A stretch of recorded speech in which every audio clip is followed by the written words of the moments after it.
And I mean woof. 6-2. The Anaheim Ducks defeat the Edmonton Oilers in an absolute debacle of a game for the Orange and Blue. Hi, everybody. Welcome to the GCL Diesel Oil Stream postgame show.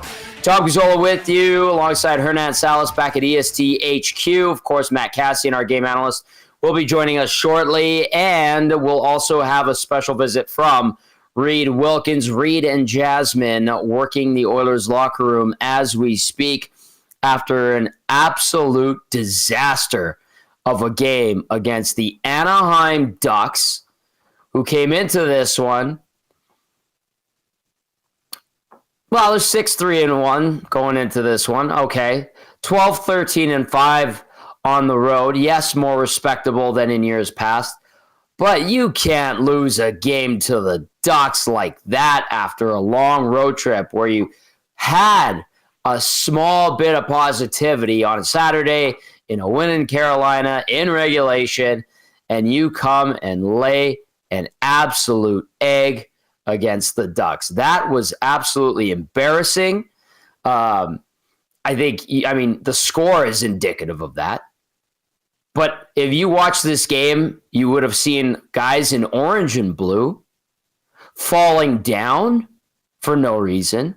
You would see guys in orange and blue not connecting passes, not picking up assignments, not back checking, not really giving a you-know-what. And that's the end result. You embarrass yourselves in front of your home crowd that was looking for a little bit of positivity. And you're doing it at a time where you need to elevate your level, not go into the dumps. Embarrassing loss for the Edmonton Oilers, who got their asses kicked by a team who wanted it more, has less talent, no real glimmer of hope of getting into the playoffs. You got embarrassed by a bad team. Yep, Anaheim has some good young prospects and players that are in the early stages of their careers, but you got your asses kicked by a bad team at home in the stretch drive, and you looked indifferent doing it. Embarrassing. Absolutely embarrassing. Same old story. They get the lead on a Leon Draisaitl goal, and they piss it all away. 6 unanswered at home against the Ducks? You got to be kidding me. Both goalies, crap. Defense, crap. Forwards, crap. Second line, third line, fourth line, crap. They had to go nuclear. Maybe in the first period. That's how bad it was tonight. It fell apart in the first period. Absolute F. F minus, minus, minus, minus. That was a dog crap game by the Edmonton Oilers. And they're just going to have to eat it. You're going to feed it down their own throats because that was putrid. Embarrassing. Text us, 780-218-9999. Get into the nasty chat. Let us know your thoughts. I know the nasty chat's been humming already. Oh, my God. The stink of that one's going to last all the way until Thursday. It might not even go away by Thursday's puck drop. Of course, this is the GCL Diesel Oil Stream post-game show. GCL Diesel, providers of the best diesel engine components around, from turbochargers to injectors, fuel pumps to sensors. They are the critical engine component experts, proud to serve Edmonton and Northern Alberta for over 50 years. We could use GCL Diesel replacing some fuel pumps, sensors, and some engine components for this Oilers team because they are missing a lot of that right now. They're lacking in the heart. There's no motivator. There's no engine. The legs aren't moving. Brutal. I thought, hey, maybe they got over that crappy performance and that 5-game road trip with that win on Saturday. Nope. The answer is no. Simply no. They're still in the muck. Let's bring in Hernan Salas, the Latino Heat. Nancito, quick thoughts from you before we get to Cass. Well, they ain't going to be quick, I'll tell you that much. Yeah, just I can't believe we're still talking about performances like this from this group. Like, it's You used the word embarrassing about 3-4 times. Like it's unreal. Pathetic. How they play. Like you look at some of the goals, 3 guys behind the net, a guy sneaks to the front of the net, goal. Look at the back check on Strome, Leon Draisaitl's with him at the blue line. It doesn't take one stride to the net. And Hernan, he looked like he was in a canoe paddling. Yeah, it's bad. And I've been saying this in this run that like this is the choice. Like these guys know what it takes to win. They know what it takes to win a game in the NHL. Man, they almost went all the way. They know what it takes, and they choose not to play that way. They choose not to play hard. They choose not to hone in on the details. Listen, Leon Draisaitl's been excellent. There hasn't been many nights, if any, that we've talked poorly about Leon Draisaitl. But -4 tonight. -4, he was awful. Connor McDavid, again, a -2. Now he scored two beauty goals, set one up, scored a beauty. He didn't even go down the what is the handshake? Because he's embarrassed. He's embarrassed. Brett Kulak, -4. Darnell Nurse, -3. Evan Bouchard, -2. Like, these are your key guys. And it's just unacceptable. Unacceptable. Pickard, sure, the third one's a lucky bounce, but the second one's a killer, Tom. And listen, if you're one of those that always blame Skinner for every goal he gains, man up, take the heat, and just say Pickard wasn't good tonight. Or all the goals on him? Of course not. Of course not. But you need that save on the second goal. You need, and now it's all the defense problems, not the goaltending. Come on. Our guy Joaquin was right. I owe him an apology. A lot of people in the nasty chat owe him an apology. He said, go and listen. The way they played it probably doesn't matter who was in net, but our guy Joaquin was right. He was right. He called it today. He took a lot of heat for his take on the goaltending, but in the end, Calvin Pickard's the backup. It's that simple. Now, I'm not blaming Calvin Pickard for tonight because the team was atrocious in front of him. Absolutely atrocious. If that team's, if they come out here in these post-game interviews and they're completely fine with it, like we've seen on this road trip, Tom, I'm going to lose it. And it's not all about the interviews. I get that. But, man, this team cannot sit there and be happy with the way they're playing. And listen, I don't know what's happening at the trade deadline.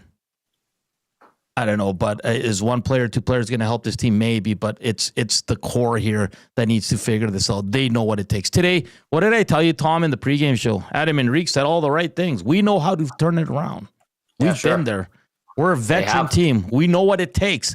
And they come out and lay this egg. It's just unacceptable for a team where they are in their evolution. Let's bring Kassian. He's waiting patiently here. Let me unmute him, though. Here we go. And I'll bring him in right now and get his thoughts as well, Tommy. Cass, dive right in, buddy, because sitting there patiently. Oh, boy. Oh, man. Well, we found out what happens when Leon has an off night, when the team's playing like they are, didn't we? And I had a lot of hope the first couple minutes, and when they scored that power play goal, like McDavid was moving his feet, they had some chances. Yep. They give up one shot that's a breakaway. They give up another grade A, and you're like, ooh, could get a little dicey. Leon turned a couple pucks over right at the blue line. I was like, could get really dicey, and then it just went downhill fast. And that goal, and I told you guys, a fragile group. Is it still a fragile group? Yep. Did they overcome? Yes. No. That second goal went in, and they completely blew up, completely fell apart. And I don't want to blame Leon Draisaitl, and I'm not going to, because he has been steady and consistent. Yes. He is going to have, on occasion, an off night. He's due for an off night. Yeah. Realistically, he's had so many good games. But when he has an off night, it's on everybody else on that lineup to pick up their game, to pick up their slack, and to execute. And guys, they could not execute. I mean, yes, Anaheim has a young team, but you made them look really good. You made them look dominant. After Anaheim scored that second goal. It was pathetic. Maybe pathetic. Is yes. the word? Yes, that I want to use. It's fair to use it again. It just was just atrocious. And And listen, I don't think it's a group like, and I don't think it's like they don't want to lose. They don't want to play poorly. No, of course. You know, they don't, like, of course they don't want to play poorly. Sure. And it's not, and I don't think it's a group that's like, we're just going to kind of intentionally float through this one.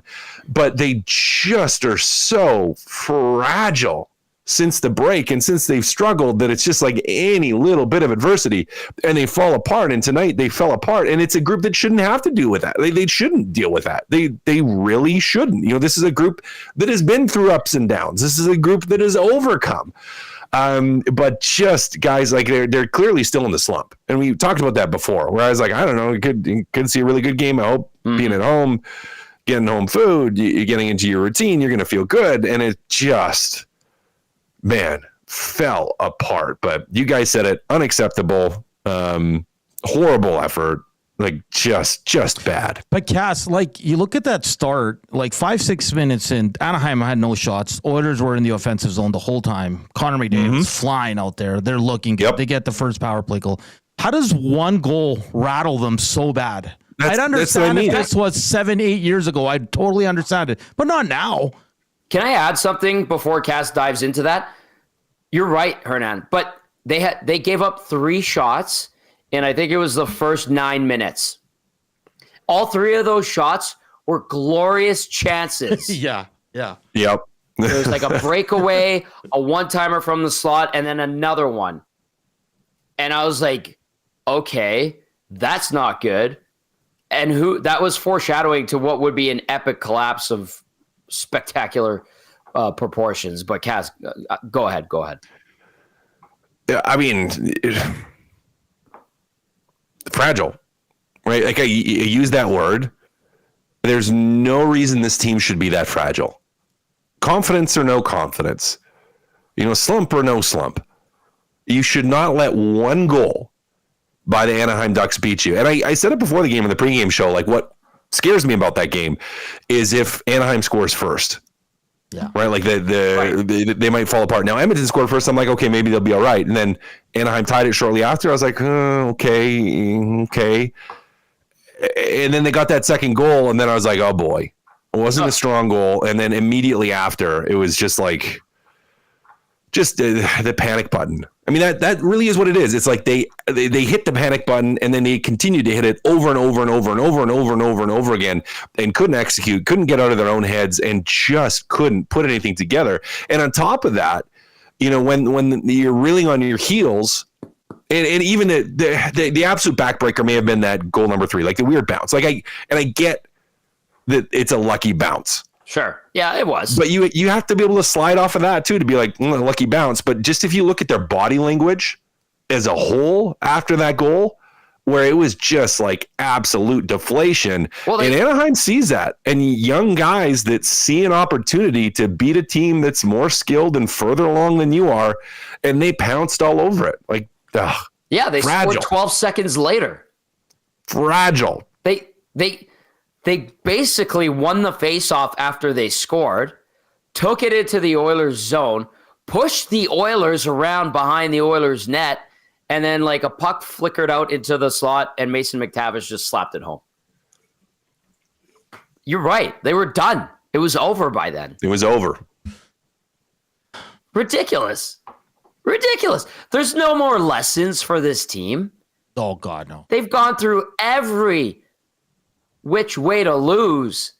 Regular season, playoffs, first round, second round, third round, Stanley Cup final, game 7. This group, this core has seen it all. There's no more lessons. It's ridiculous. Text us 780-218-9999. Get into the nasty chat humming along as it always does. I am going to mention that this is the breakdown with our game analyst, Matt Kassian, brought to you as always by the fine crew over at South Fort Chev. Reserve your 2025 Equinox tracks at Traverse now. They will not last long. They've also got the best discounts on 2025 Silverados, and they won't be beat. See dealer for details, www.southfortchev.com. Drive a little, save a lot over there. All right, I'm going to start with Big Slam Nasty. Texts in and says, this team has zero identity. They're not fast. They're not tough. They're definitely not defensive. They have nothing to hang their hat on. I don't know what needs to be done, but it got to the point where I wanted to see Anaheim light it up to see the backlash. 6 unanswered. The baseline nasty's right. Like, and all 5-on-5, Tom. Mm-hmm. I know. Get the salt, buddy, because that is bad. Right in the wound. Right into the open wound. That is salt. Let's go to this one. Anthony on Long Island. That's it. Headed to bed. Good night, oil country. Good luck against the Habs. Hope the team and McDavid feel like showing up. This one from Doesn't Sign Text Guy says, Leon gets his cookie early and checks out again. -4 in the second period. Boys, why? Here's another thing too. They have guys. Mm-hmm. You heard Henrique, like Hernan alluded to, say, Henrique was talking about they can handle situations. They know what it takes. Why aren't those guys like Henrique, like Brown, like Arvidsson? Why aren't they doing anything? Cass, like, no, there's no life. They don't do. There's no life. Like in a game like that, and hey, like that. Part of that is why you made a trade today. Yes. Right. Because you have no life. And where was Arvidsson starting some kind of scrum? You know, I know we saw late in the game there was a little pushing and shoving.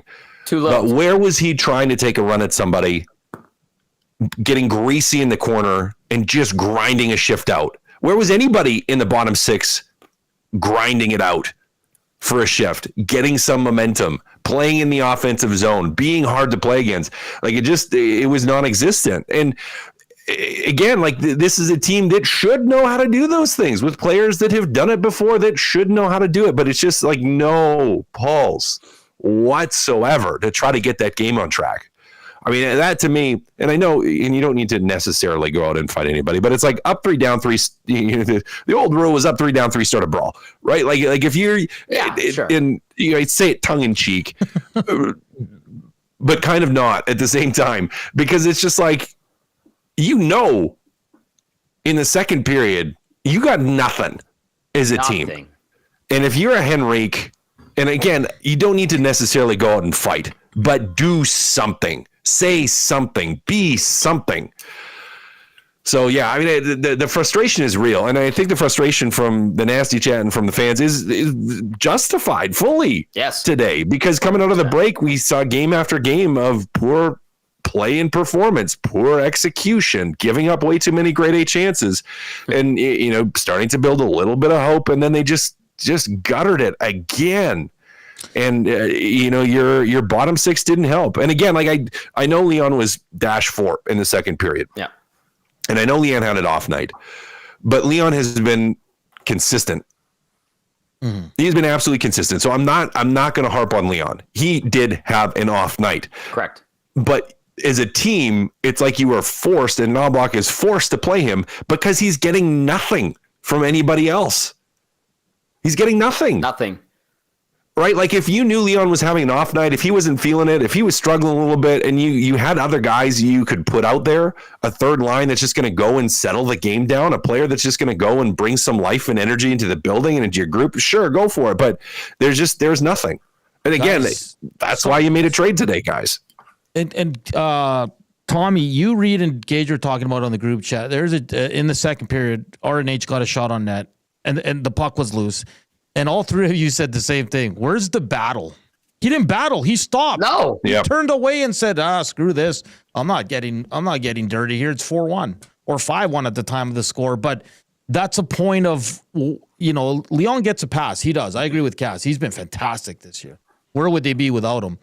But again, he goes nuclear to start the second period, right? Like right away. Yep. And then everything else falls off, right? Because he's leaning so heavy. And then towards the end of the game, he was giving more minutes to the other guys. That's where you're seeing a lot of the ice times up for a lot of the bottom 6 guys. But I think garbage time. Yeah, I think. Oh yeah. Well, no, you want to do that. Is perfect. Oh, what you guys are talking about? Like Nuge chose not to engage for a battle. he turned around and skated away until Dostal was able to pick up the puck. And you guys pointed it out and used some colorful language that we won't use on here, but it's true. Like, where is I think Reid's calling out their passion tonight. Where's the passion of this team? Wasn't there. Fair question. Okay, we're gonna get to more texts. A lot of texts that I've seen said, "Is this gonna force Stan Bowman, Jeff Jackson to make another trade before the deadline?" Cass, they made a trade today. Okay, Yeah. right. They made a trade today. They addressed a need, which is physicality, sandpaper, somebody who could inject life into a game and into the team, into the bench. Trent Frederick? He's not going to be ready yet. Maybe another 10 days. They're hopeful he could play. But like, what?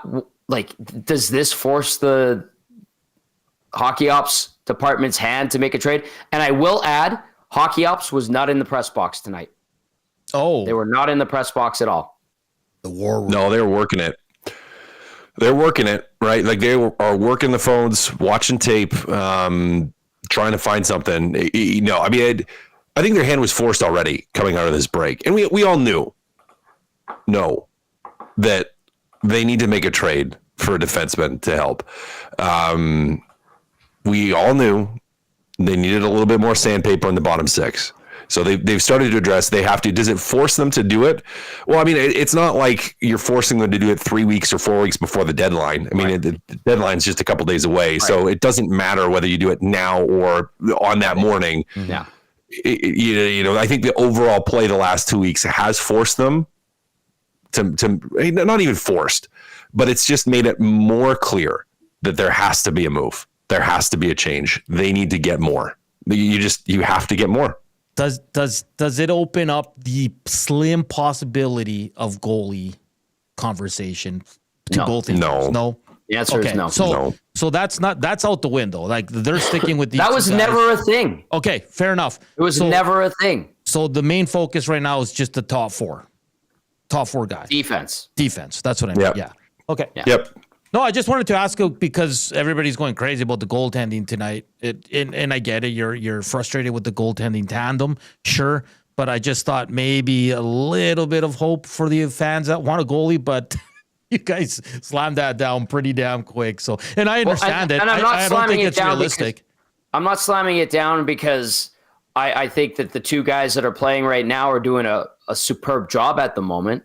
I'm slamming it down because every time I've talked and checked in and say, what about goalie? The answer is no. They're living and dying with these guys. Because and I get it. They look at the grade A chances they gave up. And that's why defense is what they need to fix. Guys. Defense is what they need to fix. The second goal, no, not a great goal. It was a bad goal. And if that was Skinner that gave her that goal, people would be losing their mind about it in the nasty chat. Losing their mind. Now they're not because it was Calvin Pickard. Regardless, he still got hung out to dry on a number of those goals. It's not like you could bring in Hellebuck and maybe one game like that a year he's going to steal for you. But six unanswered. And you're telling me it's the goalies? We need a better goalie? So what? The goalie saves two of those, makes spectacular saves? It's still giving up like 3 or 4 unanswered.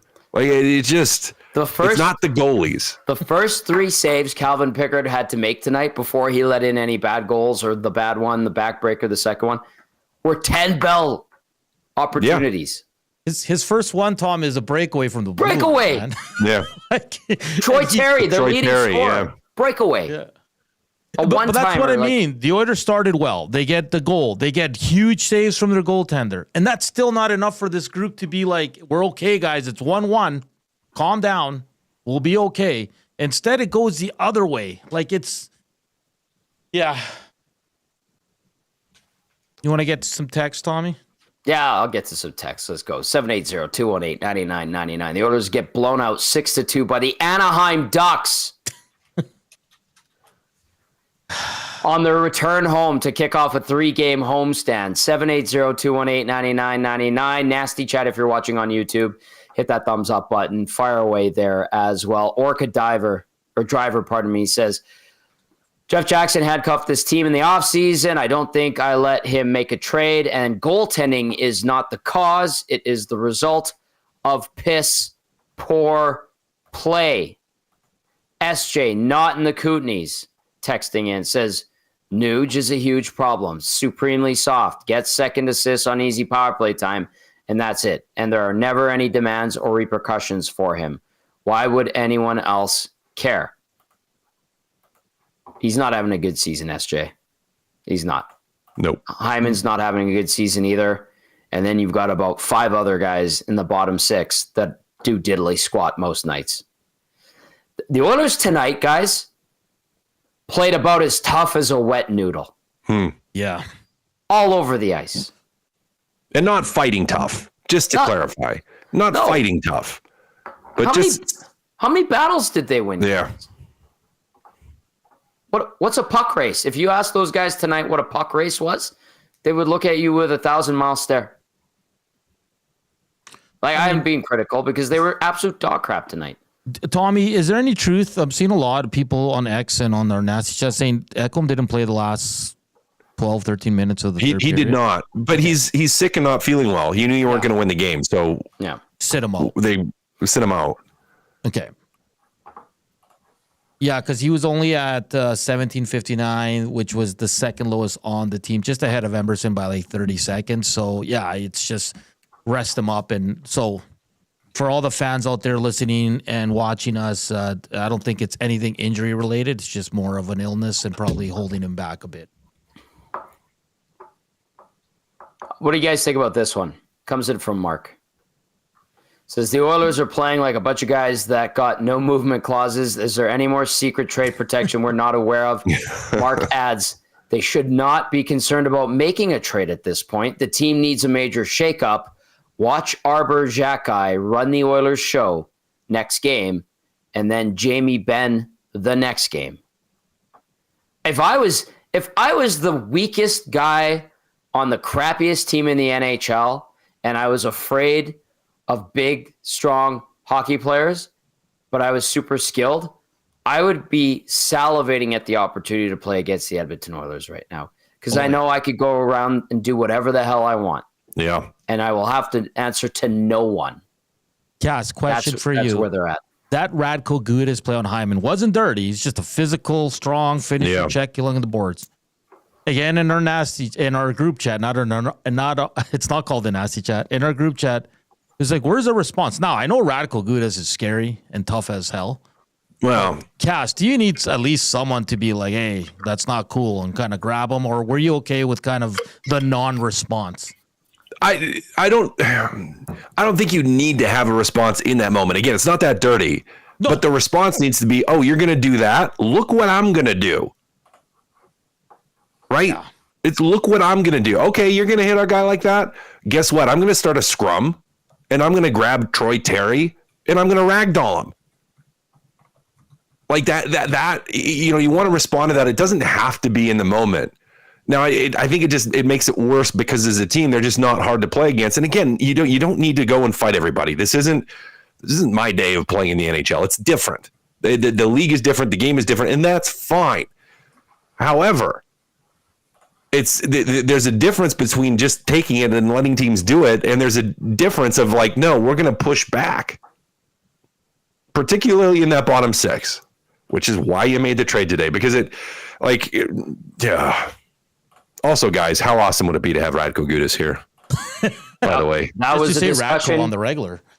And he's scary in that he hits. He is solid. Like he hits hard, hits heavy. He's a heavy player, but it's not like he's mean tough. Like scary. I'm going to grab you and fight you. It's not out of you.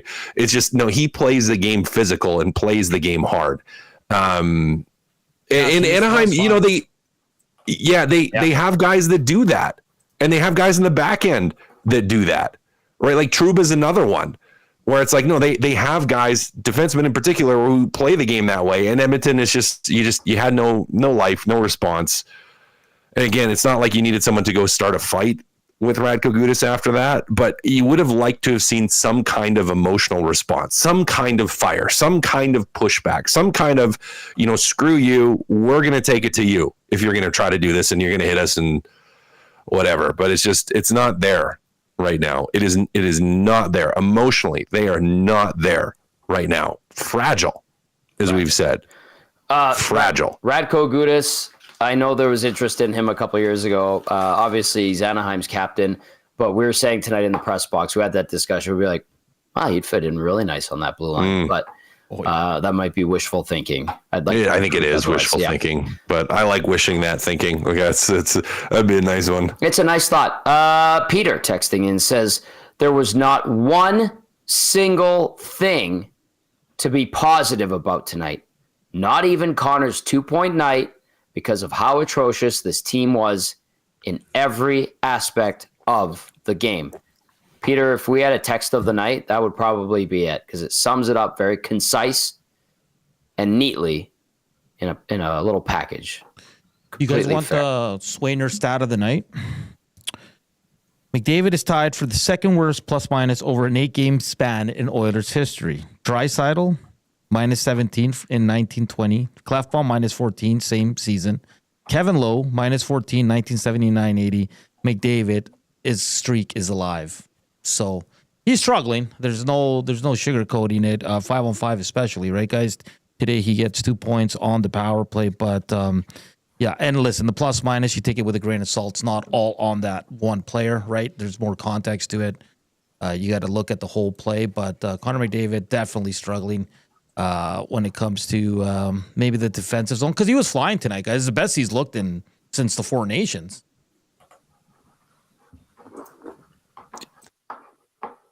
I got to sneeze, so Tommy, you talk. Okay, I'm sitting there. I'm trying to read some of these texts. I'm trying to read the nasty chat. All right, it's abated a bit, so I'll respond. Okay. All right, go. If I can even remember how Hernan finished, because I was trying to not sneeze live on air. It's a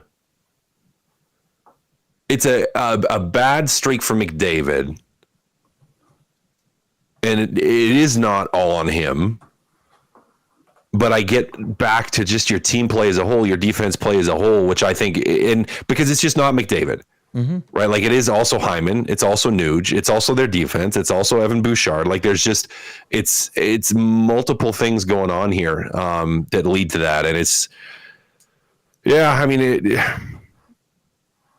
the fire is sputtering, and it's affecting all of them. And that break just crushed them. We thought, okay, rest, reset, they'll be good. We saw Connor at his best, but it's for whatever reason. And I'm going to bake it on team play, guys. Like, I don't think it's Connor McDavid. I think it's just team play where they haven't dragged him back into it, right? They haven't dragged him into the fight. Guys on his line have not pulled up their own boots and been like, yeah, we're going to do what we can to get him going. So I don't know. I forgot what Hernan said because I was going to sneeze. So I'll just leave it at that. Let's go to more texts. Mark Texan says Connor Brown's best game of the year is when he decided to run Lankinen and he scored 2 goals. Looney Len says the Oilers need Evander back. Again, we don't know if he's coming back. If he's not, they're gonna try to trade him. They're trying to trade him. He's got a no move or modified no trade clause. Gave them a list on Saturday. We'll see how that plays out. Cozy texting and says, hey, fellas, funny how this management went with a more veteran, slower team. The Oilers seem to struggle against the younger, faster teams. They moved out some of the speed they had. I'm sick of Brown, Janmark, Arvidsson, and Skinner is not built for playoff hockey. Team is very frustrating to watch, and McLeod was too soft for this team. Cozy with that one. Now, the frustration with Brown, Janmark, Arvidsson, and Skinner this year, 100% get. But Brown, Janmark, those guys performed well in the playoffs. They really did last year. They were very important parts of what was an excellent PK in the postseason. Janmark scored the Oilers' only goal in Game 7 of the Cup final. Brown scored some big goals and had some good moments in the playoffs. So not being built for playoff hockey, those guys, I think they proved that argument wrong last year. Arvidsson's always hurt, so I'm kind of with Cozy on that one. Hasn't provided a lot of spark this year at all. Skinner's never been to the playoffs. Who knows if he ever will be. Maybe if they can't trade him, which he's got that no movement clause. Again, we've thought since day one, bit ridiculous. But McLeod being too soft, everyone wanted to fire McLeod out of here. We can't forget that. That was something that came up over and over and over again on many nights last season when McLeod had a tough year. And he was not strong and tough in the playoffs. It all makes sense now, right? Like, but back then, like all these moves the Oilers made, everybody was on board for them. So, yeah, they haven't worked out, guys. They haven't. And a lot of the guys are flourishing in their other stops right now. But at the time, I mean, I'll include myself in that. We were all pretty excited for what they were doing. All right, a couple more, and we'll get to some Cass thoughts. And then, do we have anything from the room yet? So I have Nuge. Okay. And then Perry just popped up, and then I also want to hear from Coach. So we can go with Nuge if you'd like. How long to get Perry? Because I feel like Perry probably actually said something relevant. You can probably give me about a minute. Okay. I'm going to rattle off a couple texts. We'll get some thoughts from Cass. We'll go to Corey Perry, and then we'll get Cass's final thoughts going into Thursday against the Montreal Canadiens. Let's go to Randy. Randy texting in says, admittedly, I'm not a fan of Kane because of his antics and what I think is selfish behavior. But my on-air part of the question, does this team being this perceivably soft mean Kane is more quote-unquote needed before the end of the regular season and force management's hand? Randy. Cass, I'd pass that on to you. It's a legitimate question, and I think a tough one to answer because they need that edge. But you're also like, okay, is the antics there? And the bigger question is he actually going to be able to provide that coming off of major surgery and not playing for most of a year? Like, is he actually going to be able to bring that to you? Which puts you in a tough spot because it's like he might, but you don't know. You don't know. And that's the tough thing with it. And on top of that, how else are you going to get cap space to try to trade for a defenseman, which I think you need worse than you need Evander Kane. So it's a tricky one. They are in one, and they are a fragile team that's in one.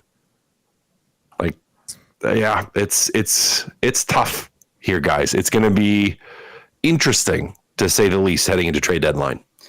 Justin Texan says, fellas, I wonder if the deadline is taking away a little bit of focus.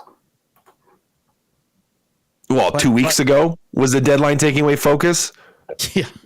There's no coming out of the break for this group, guys. Like, come on. They've been through this many, many times. I'm done with the excuses about they're worried about the trade. Well, half of them have no trade clauses. What are they worried about? Perry's ready if you guys want to roll with it. All right, let's go to Corey Perry after the Oilers get their asses kicked by the Anaheim Ducks 6-2. Let's hear from Corey Perry, the veteran. Getting into a little bit better shape on the tail end of that road trip. How big a step back is this tonight, and why do you think it happened? I mean, that first 10 minutes that we controlled the game, came out with a lot of energy, and then it's one mistake in the back of our net, and we can't seem to get over that. And then things just unraveled. It's frustrating because we had a good start. Figure it out. You guys, you have a lot of guys in this room, have a lot of experience. Unraveling is sort of one of those things that that experience should be able to stop. Yeah. What's happening in here, do you think, that is maybe allowing that to not? I don't know. Maybe we're gripping the stick a little too tight, or whatever it is. And you lose some games in a row, and you can't string wins together. Those things happen. Go through it now, get out of it, and be better for it. This is a very veteran group. Do you feel like, obviously, you've been through stuff like this, you get out of it very easily, or is there starting to become a little bit of concern? No, it just work. No nobody else is going to come in here and do it for you. You got to do it yourself, and you put this behind you. Come to work tomorrow and get ready for the next one. Court, when you say works, is there anything specific that the group needs to work on? Is it puck management? Is it picking up your guy? What is it specific that you feel the group needs to work on? We'll say our game. We just got to start from our net out. Start there. You see what happens when we only give up 1 or 2 goals in a game. We have a chance to win every night, and we got to get back to that philosophy, that mentality is, start from our net and work our way out. A couple of these games, it happens. Is there more concern now that this is becoming a larger sample size? Like I said, I'd rather go through it now than later in the season, and we'll find a way to get out of this. You've done a lot of heavy lifting in terms of being physical, and you've been dropping the mitts here and there. You're bringing in a guy like Frederick, who is designed to maybe pitch in a little on that front. Is that welcome? Yeah, definitely. It's he's going to fit great into this group, and I'm talking to him today. He's excited, and we'll be happy to have him when he's ready. You fought him already in January. Yeah. You mentioned that. Yeah, I told him glad to have him on our side. He doesn't punch me in the head, so I get to watch him punch somebody else in the head. All right, that was Corey Perry following his team's 6-2 loss. At the end there, a little bit of a funny back and forth in regard to Trent Frederick being acquired by the Oilers earlier today. He's still on IR. The Oilers are hopeful he could be back earlier than anticipated. Corey Perry said something there, Cass and Hernan, where he said he'd rather, I'm paraphrasing, he'd rather them go through this now than later in the year, but I understand what he means by that. This guy's gone through it all. He's won a Stanley Cup. He's won Olympic gold medals. But now feels like a really bad time for that. Yeah. So this is a bad time to have your slump. And I get it, Tommy, but it's not a little slump. It's a month long now. It's a month-long slump. Right? Like it's not a couple games, and I mean he's correct, and yes, they have to dig their way out of it. But it's a month long. It's a month long, and he is correct in one thing for sure, and that's it starts from there net out, where they haven't done a good job defending. They haven't done a good job managing the puck in their own zone, and it starts from there. So at the end of the day, he is right. Yeah, you'd rather see this happen now than right before the playoffs. I get that. At the same time, boy, is this a slide. And it's an ugly one. Yep. Okay, Cass, Thursday, Montreal. You said from the net out, like Corey Perry said, but what do they do tomorrow at practice? There's no bag skate. That doesn't exist in the league anymore. Nope. What do they do? How do they prepare for that? I don't even not let this debacle happen. Exact same thing happen again. I don't even know. Like, do you they leave the sticks on the bench and take some soccer balls out and kick it around and have fun? Like, no, optics of that would be so bad. Do you play freeze tag like my daughter does in Ringette? Or fruit salad? That's one of their favorite ones. Or everybody's it. Nope. Like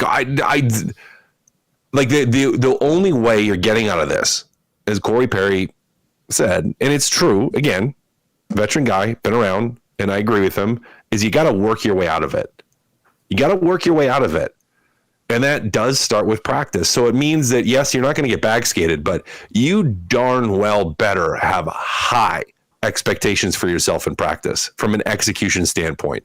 It better be all business and not squeezing the stick, no confidence, like just everyone mad and everyone yelling type of thing. Right. But it needs to be like, no, we got to knuckle down and we have to execute and we have to find a way to clean up the mess that we are in right now. So the coaches are going to, they're going to work on whatever they're going to want to work on, defensive zone probably, maybe some transitional play.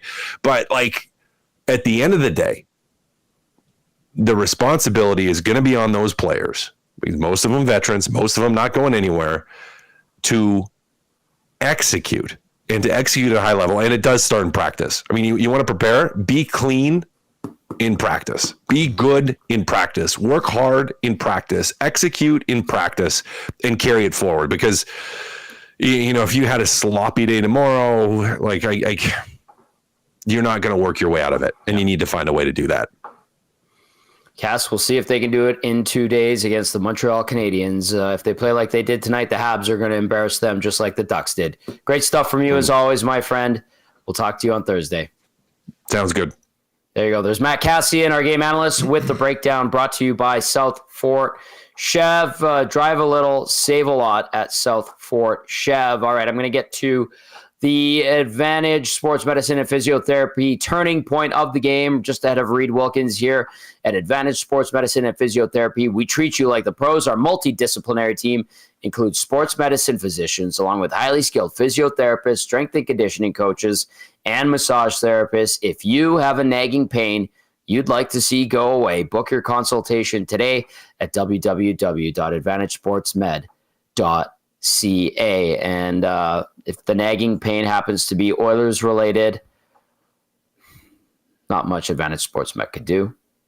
Maybe another libation, maybe a gummy, maybe a nice book to calm the nerves down, because it is not pleasant in oil country tonight. The turning point of the game is going to be goal number 2 from Mason McTavish at 13:37. We talked about it. It wasn't a great goal. Picker probably wants that one back. Kind of deflated the team. And then the real dagger, and I was debating this for the turning point of the game, at 18:26 and 18:38, back-to-back goals, the 12 seconds apart. No compete, especially on the fourth Anaheim goal. Mason McTavish, nobody battling behind the net. Bouchard goes below the goal line when there's already 2 Oilers down there. Puck squeaks out to McTavish. He buries it over Calvin Pickard. You knew it was over at that point. Yeah. No, that's a great one, Tom. And Reid's ready to go. I'll just going to drop this. I like what Cass said about practice. It starts there, Tom. Like the crisp passes, the details. Like, I love that he said that, because if they're going to go out tomorrow and practice and be, all just relaxed and nonchalant, like that's not going to get you out of your funk. And I know Kris Knoblauch last week said, I don't like the mentality that this group thinks they can just turn it on and get out of this, because it's obviously not happening. And similar to what you guys are talking about, the slump, it's the same thing we've been saying about Bush. Like, this is no longer a slump. Like, he's just having an off year defensively, right? Yes. And the Oilers, this is no longer a slump, Tom. Like, they've been bad, and they've played 6 games since the Four Nations. 5 of them have been terrible. Terrible. And they almost gave it up against Carolina, where they were a bit better. But yeah, I agree with a lot of people saying, like, this is no longer a slump, man. Like, this is becoming an issue. Rory, via the nasty chat, says turning point was actually in warm-up, as we welcome in Reid Wilkins, host of the Reid Wilkins Show from 3 to 6, Monday to Friday, with Jay Milne, right here on Edmonton Sports Talk. Reid was working in the room. If you caught the post-game highlights, you would see him in there asking questions with the EST mic. Rick, a lot of vitriol, obviously. This, like Hernan said, it's been a bad month. We're seeing a lot of the same themes night in, night out. These guys are just getting their asses kicked on the scoreboard, on the ice, in their own zone. Some of it is their own doing. Most of it's their own doing. What were your takeaways from tonight's loss by the Edmonton Oilers? Well, I mean, they were terrible. I mean, that's one of the worst games I've seen the Oilers play in recent years. I mean, they dominated the game for the first 10 minutes. Yep.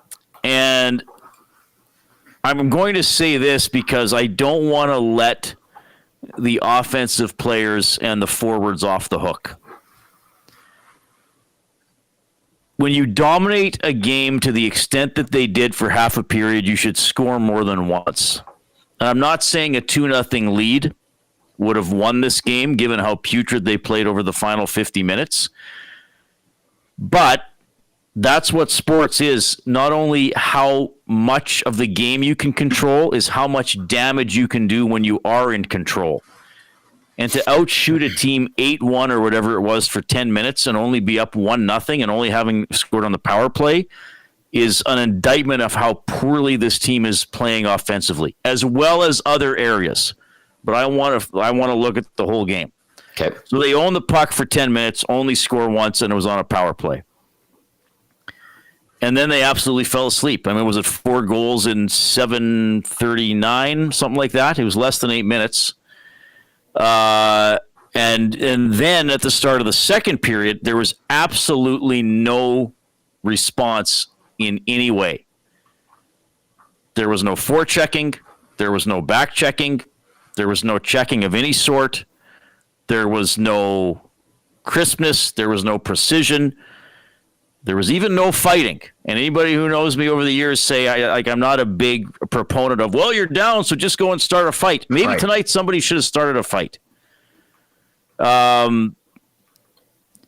It was just a terrible game, and the Oilers are playing with absolutely no passion. And there has to be, you have to have control of your emotions to play sports at the highest level, or really any level. But there has to be emotion. Like, there was absolutely no passion from the Oilers. And that's kind of a little scary to me. Like, there has to be something. Holy crap, we just got humiliated in an 8-minute span and gave up 4 goals. You know, we better have some sort of a give a crap to show that we're upset about it. There was nothing except coming out and continuing to be dominated, continue to hang your goaltender out to dry, which they did to both goaltenders, though Pickard obviously let in a bad goal tonight. Yes. But there were a couple guys who were wide open in front. Leon Draisaitl played what I consider maybe his poorest game since he was a rookie. I mean, flaking out on a back check. And did you see Skinner appear to glare at Draisaitl after that goal went in? I mean, he certainly shot his head in his direction. Like, why were you not checking the guy? Like, when he was coming into the zone, you were right beside him, and then he's 5 feet ahead of you to score the goal.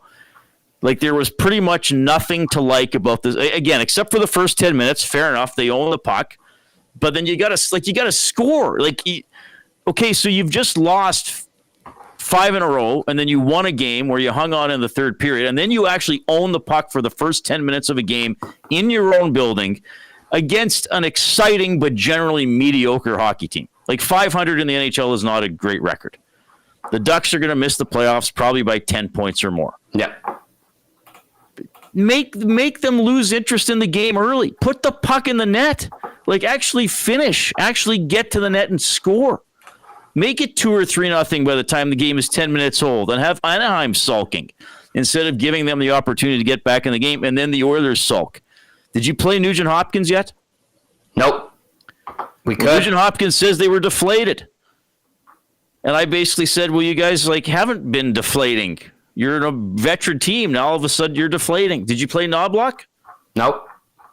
I asked them basically the same thing. Like, where is this team that could come? And this is why, Tom, I wouldn't complain about the comeback wins that they've had earlier this season, because at least they're wins.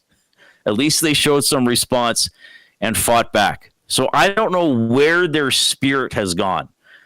Like, yes, technical things about back checking and detail and execution and making saves and special teams and all that stuff apply. But that's what I'm like, where is the passion? Where is the joy? Where is the pride? That's kind of what I'm confused about, where that has gone lately, and certainly tonight, to get humiliated by a mediocre team. There was a stat that was just put up on TSN. Edmonton has the worst goals against average since February 1st. At 420. That's awful. Wow. Well, so not getting enough saves, not being able to kill a penalty, and not being able to check well enough. Like, it's everything. It's, yes, there have been savable shots that have gone in, including 1, maybe 2 tonight by Pickard. And then but also, I mean, Draisaitl passed the puck to a guy in front of his own net. Yes, he scored. did. I don't even remember which goal that was. There were so many. I think it was Carlson's goal. That was the Carlson goal. And then there's Draisaitl not back checking, so Ryan Strome gets to flick a puck into an open side of the net. Reid, Draisaitl and Strome at the blue line were literally right beside each other. Yes. Leon did this canoeing type motion with his arms, but his feet weren't doing anything. No. Strome was hustling to the middle, wide open, and had an easy opportunity to bury, and he did. It's just a very it's a confounding turnaround because they for about two and a half months, like it was actually difficult for the Oilers to lose a game. Right. If you look at if they'd lose every fourth or fifth game, or every fourth or fifth game. And even some of the games they were lost, it's like, geez, I'm actually kind of surprised they lost. They were, 750, 770 points percentage for a couple of months. And just how quickly it changed, where now winning looks impossible. They are not close. They were not close to Philadelphia. They were not close to Washington. They were not really close to Tampa Bay. Right. I guess they were close to Florida, fair enough. And then they beat Carolina. And played pretty well for 40 minutes, and then Pickard saved their bacon in the third period. And then today against Anaheim, again, they got some good young players, but they're 500, which in the NHL is not average. That's below average if you're 500. And the Oilers were out of it after the first period, and then didn't even show any interest in trying to make it a respectable game. Tom Gazzola, Reid, Wilkins, Hernan, Salas with you. The Oilers lose 6-2 in embarrassing fashion at the hands of the Anaheim Ducks. You can text us 780-218-9999. You can get to the nasty chat if you're watching on YouTube. RSO Cody texting in says, slump? They aren't losing a couple of hockey games 4-2 to good teams. They're self-destructing enough to let a midget team beat them. LOL. That's from RSO Cody. This one from Seaside Slug, who says, how short is Jeff Jackson's leash if this team flounders further and loses in round one? First the offer sheets, then not matching Holloway and maybe even Broberg, signing Skinner and Arvidsson to no movement contracts, letting Fogle walk and botching the handling of the Kane injury. Management has 3 days to fix the identity of this team after stripping it away. Color me pessimistic. Ken Holland looking like a Hall of Fame GM these days. I actually miss him. And then that last line there, Reid and Hernan, I actually miss him. Ken Holland was very good. Yeah, and he took a lot of heat, Tom. He took a lot of heat, and a lot of it was unfair. And every time someone would try to defend him, you got you got attacked as well. Listen, did he make mistakes? Of course he did. No GM is perfect, and you have a few misses. But listen, I'm not ready to ship Jeff Jackson and Stan Bowman out of town. I mean, they've been on the job not that long. But yeah, they took some chances. And listen, like I said earlier, on July 1st, guys, everybody was happy with the signings. I thought Skinner and Arvidsson were going to work out great. They haven't. Mm-hmm. I mean, sure, Fogle and McLeod and Holloway are all looking great on their other teams, but at the time, we couldn't ship McLeod out of here fast enough. So let's see what they do in these next couple of days, guys. We all know they need some upgrades, but again, they want to get out of the slump. No one's coming in to save them. It's the core of this team that's got to figure it out. Because, Tommy, what did we do at the start of the show? We read out the plus minuses. It's all key guys on this team. That can't be -4, can be -3 against a team like the Anaheim Ducks. Rick, any thoughts?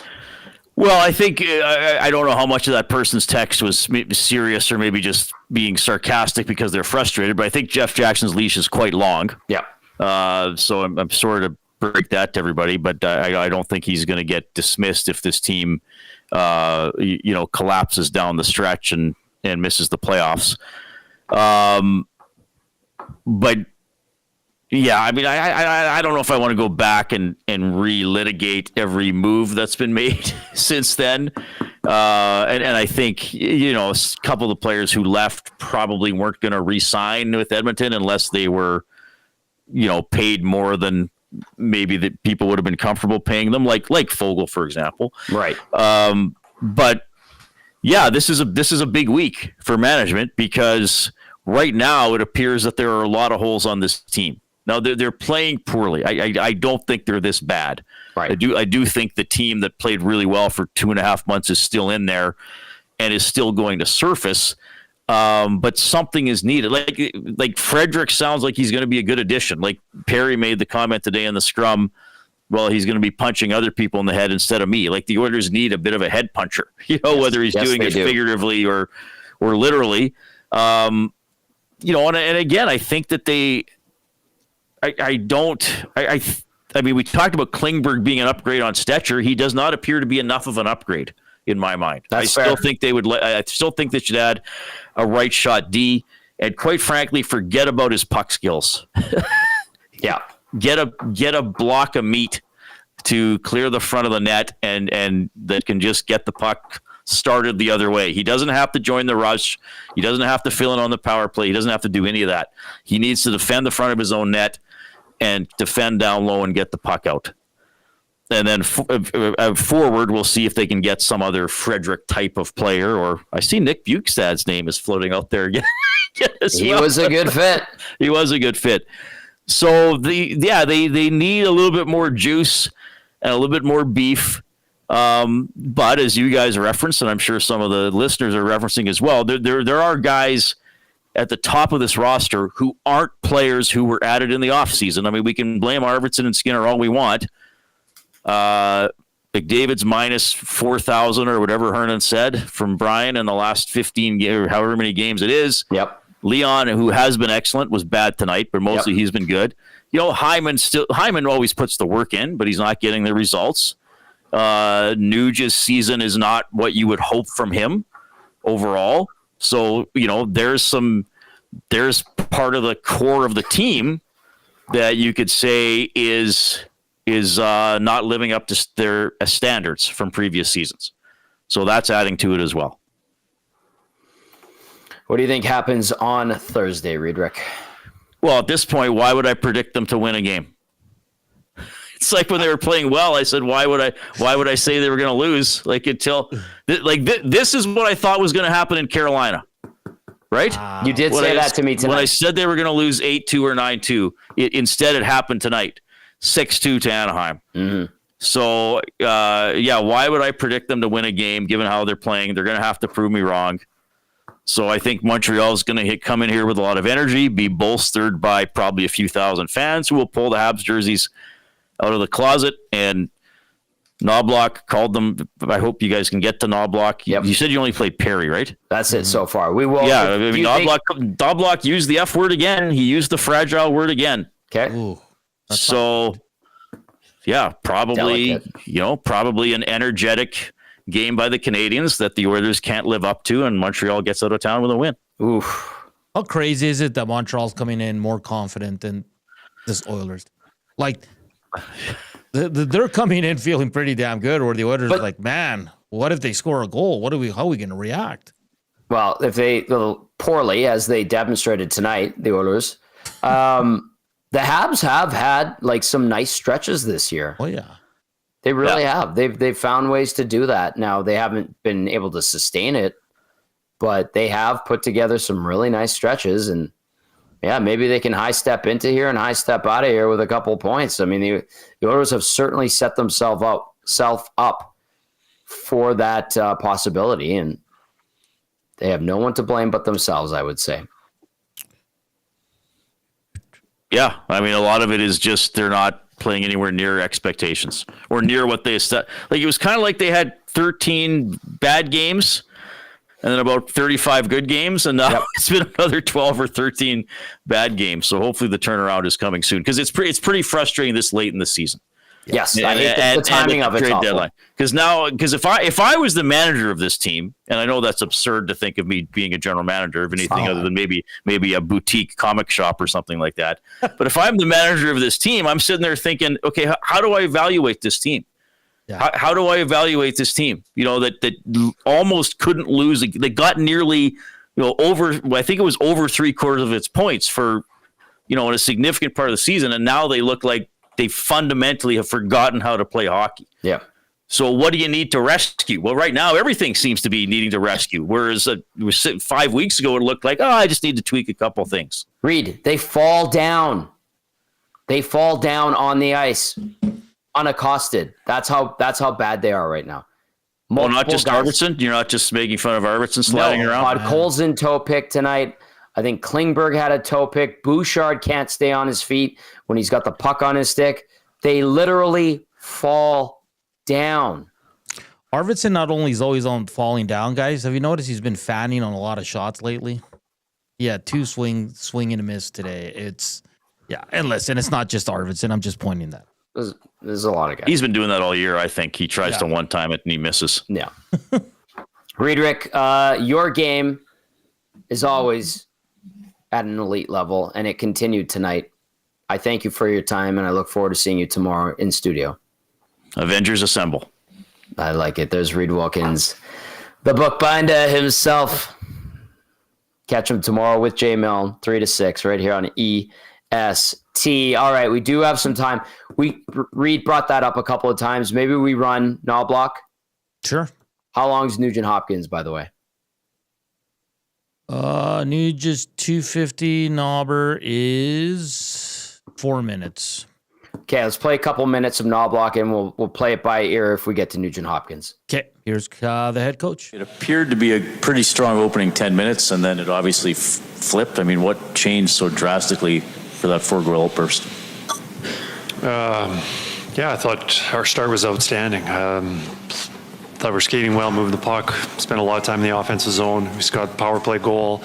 We had a couple good strong shifts after that, and then the goal against a couple guys stopped playing, thought the puck went off over the glass.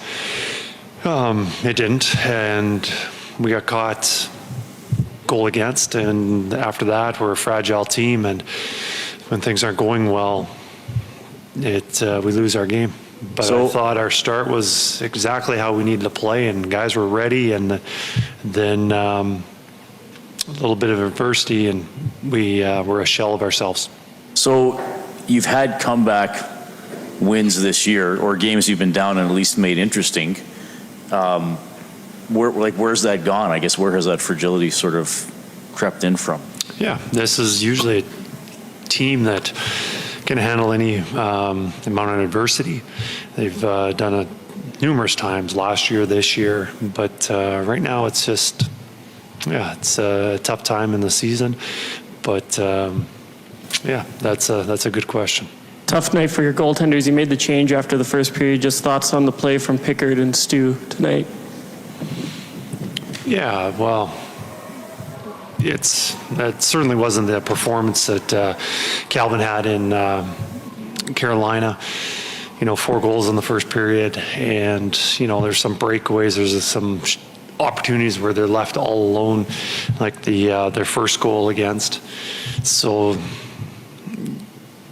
like a save or two, but I'd also like us to defend the dangerous areas of the ice a lot better than we did. -4 for Matt Savoy tonight. It's an ugly number, but he looked pretty comfortable out there. Just thoughts on his overall game on that second line? Yeah, I thought he did some good things. He was able to get the puck into the dangerous scoring areas, some nice shots. Do I think that he was a -4 tonight and that was his type of game that he gave us? No. Was it perfect? No, but I thought he did do a lot of good things, and just unfortunate that we played some of our worst games when he's played, and no indication on his play. But Probably a tough one to answer, but there were times during this season where, like you said, the group just seemed, very resilient, and one of the best teams in the league for a stretch there. And then you've got this little stretch here where so much of that confidence has fallen out. How concerning is it that the swings can be as big as they have been with a group that's supposed to be a veteran group and supposed to be more steady? Yeah, I think a lot of it has to do, you look at just being able to handle adversity when things aren't going well, being able to get yourself out of it and score some goals. We're not getting a whole lot of offense unless 97 or 29 are on the ice. And when you're not getting that balanced attack and some more contributions, it makes it tough to come from behind or, win on a regular basis unless, your two best players are your best players every single night. And, as good as they are, and they're fantastic, we need some other contributions from other guys stepping up a little more. He finally said it. Like, we all know it, but he finally said it. Other guys need to step up. Nobody has, really. A little bit of Hyman at times in small doses. Nugent-Hopkins, as much of a maybe pain in the ass this might be to some people, Nugent-Hopkins has had some moments where he has stepped up. Not often enough, obviously. I mentioned Henrique. Brown, they don't generate. They haven't generated their own offense this year. Very rarely have they generated any of their own offense. It's still crazy to me, Tom, that we're using the word fragile team. Like it came up again. Yes, like and Rishog asked a great question. Like how? Like this is Tom. Like you and I on and off have been doing this for a long time. And it's always been with this core of guys. We've seen all the lessons they've learned. All our people that watching us, listening to us, see the lessons they've learned. Yeah, I just can't fathom how this team is so soft and fragile still. Like, it's not going well, so we're gonna sit here and play that card where everybody feel bad for us. Like, if I'm Connor McDavid, Leon Draisaitl, Darnell Nurse, Matthias Ekholm, Tommy, and I hear a coach call us fragile for the second time in 2 weeks, that pisses me off. Third time. That would piss me off as a veteran and as a star player. I'd be like, hell no, we're not fragile. But it blows my mind that this team is still in that mental space where they can't get out of their own way. They should be above this, Tom. And I'm not saying don't go on a slump and lose 4 games. Sure, a lot of good teams. We saw Vegas struggle a bit. They had won 2 in 10 games.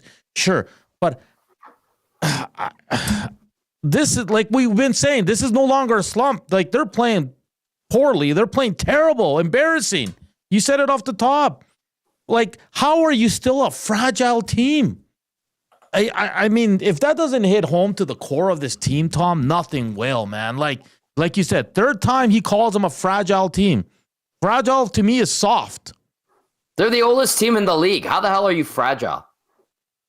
It blows my mind, man. It blows my mind that this team is like this, man. Knoblauch said, we became a shell of ourselves. The other thing, too, that one goal goes in.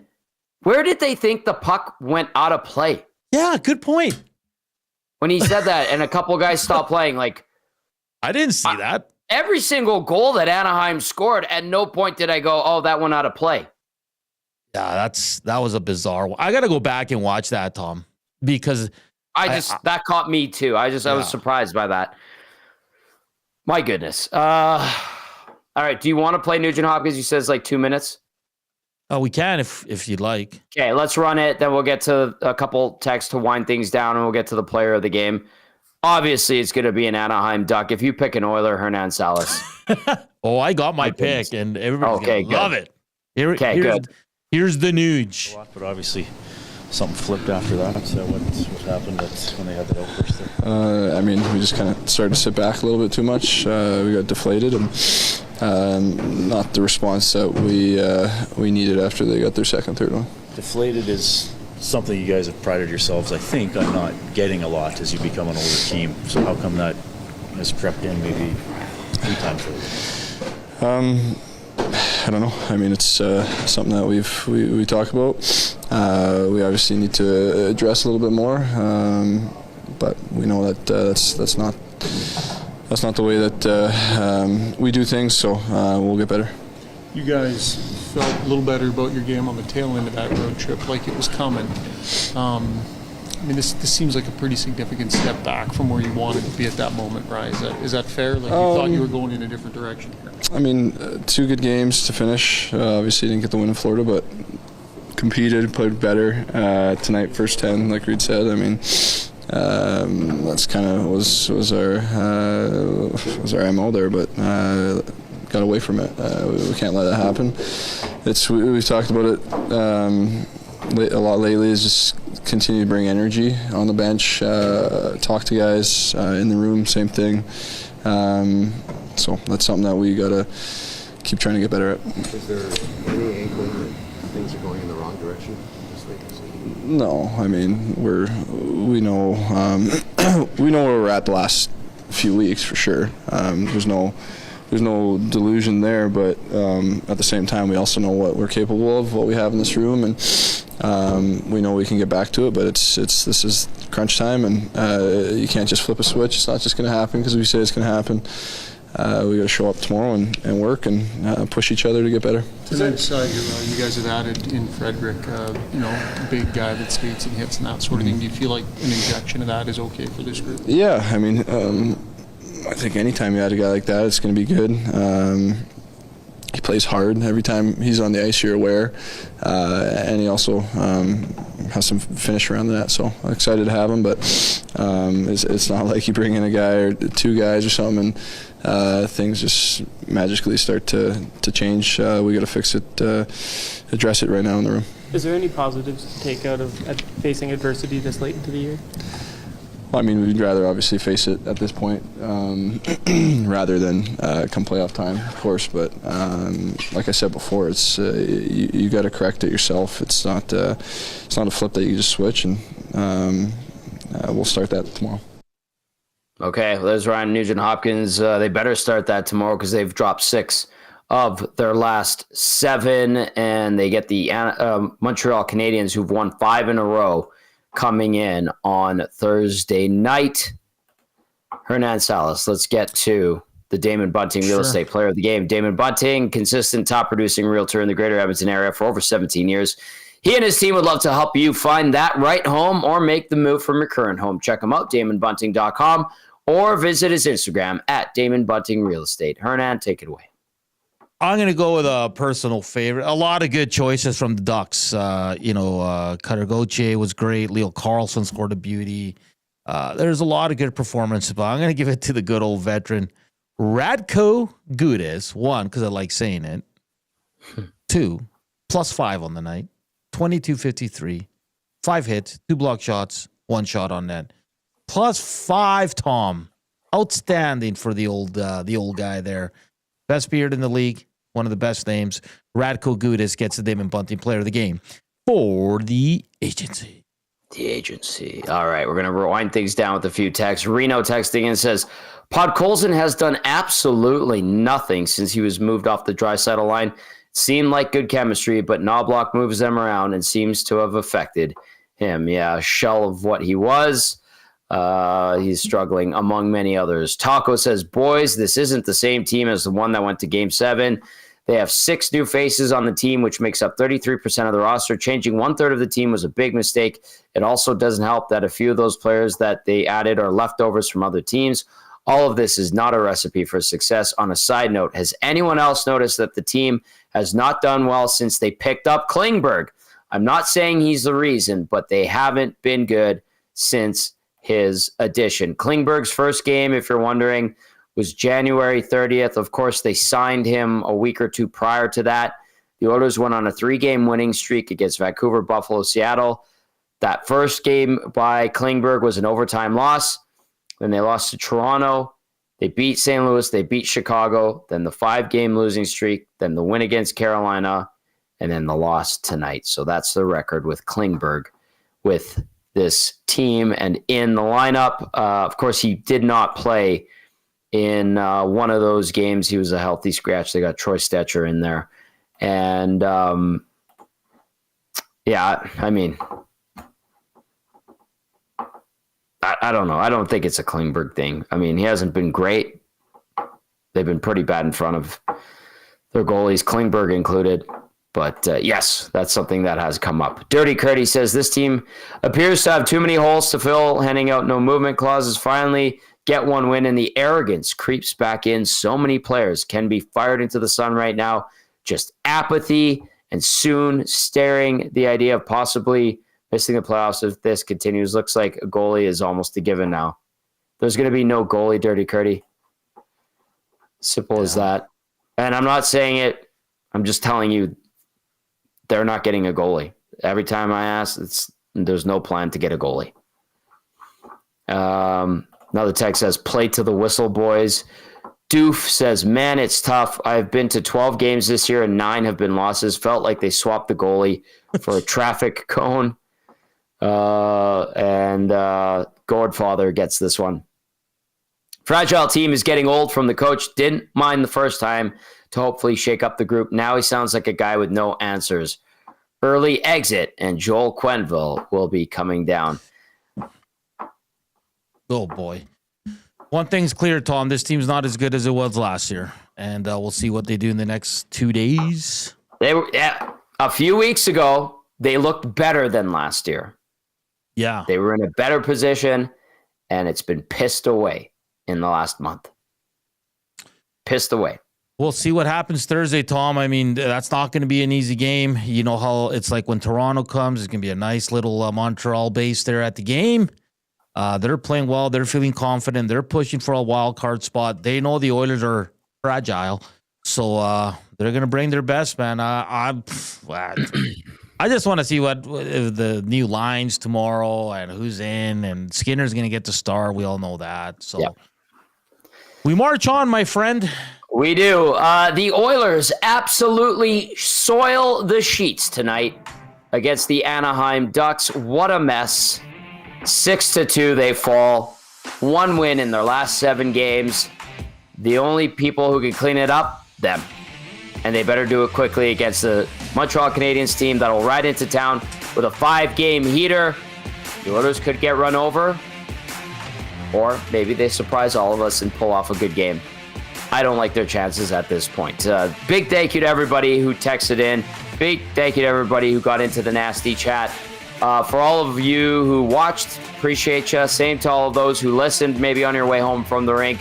For Reid Wilkins, for Matt Kassian, for Hernan Salas, I'm Tom Gazzola saying, have yourselves a good night. We could break it all down even more tomorrow, starting at 6 a.m. with the Nielsen Show right here on Edmonton Sports Talk. Good night, everyone.